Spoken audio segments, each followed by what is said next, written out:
Baik Ustadz, mohon bertanya, apakah perbedaan antara ruqyah batil dan ruqyah sunnah itu, dan apakah ada dalilnya tentang dibolehkannya ruqyah?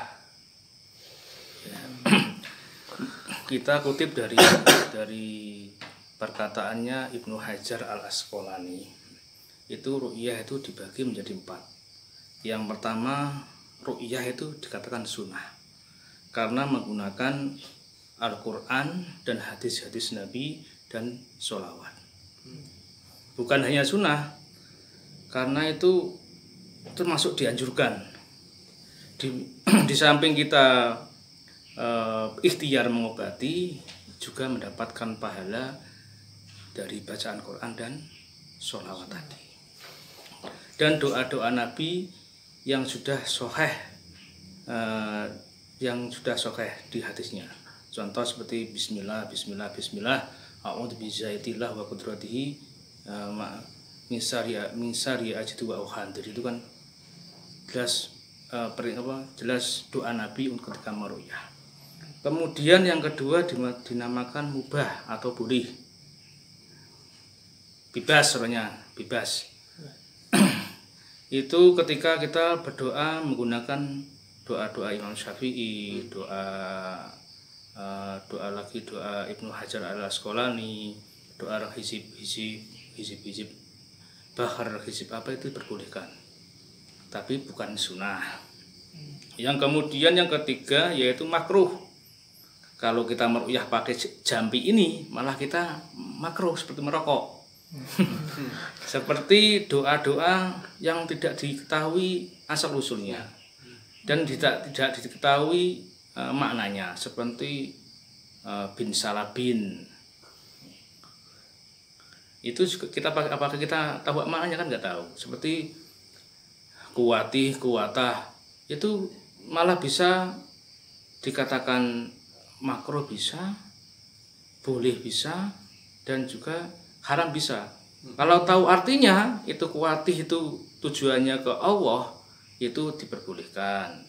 Tapi kalau kita membacanya nggak tahu artinya, maka itu makruh. Tapi kalau ternyata itu artinya tentang berhala atau jin, malah haram.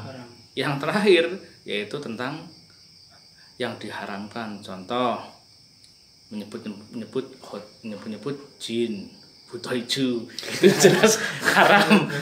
Ya, dukun-dukun itu kan menggunakan menyan untuk mengundang jin dengan mengejuk kaget gak? Ya itu jelas haram. Tapi banyak dengan bahasa Arab yang diselamurkan. Contoh, ya khuda mahadil asma, itu termasuk menyebut khuda, bukan menyebut Allah. Walaupun dengan itu bahasa Arab. Ya khuda mahadil asma, nah, itu kan termasuk menyebut khuda, bukan Allah. Itu termasuk nanti bisa diharamkan gitu. Untuk dalil-dalil diperbolehkannya ruqyah itu banyak. Dari hadis dari Ibnu Sa'id yang ketika itu datang pada sekelompok gerombolan Arabi atau penduduk Arabi. Ketika itu para sahabat yang ada Ibnu Sa'id itu datang ke situ minta perjamuan pada penduduk desa.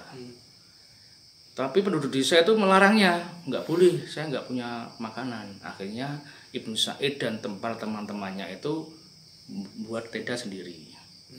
Dan akhirnya kepala suku itu disengat oleh kalajengking. Kalau kalajengking ya ular, itu hadisnya itu cuma hewan berbisa gitu aja.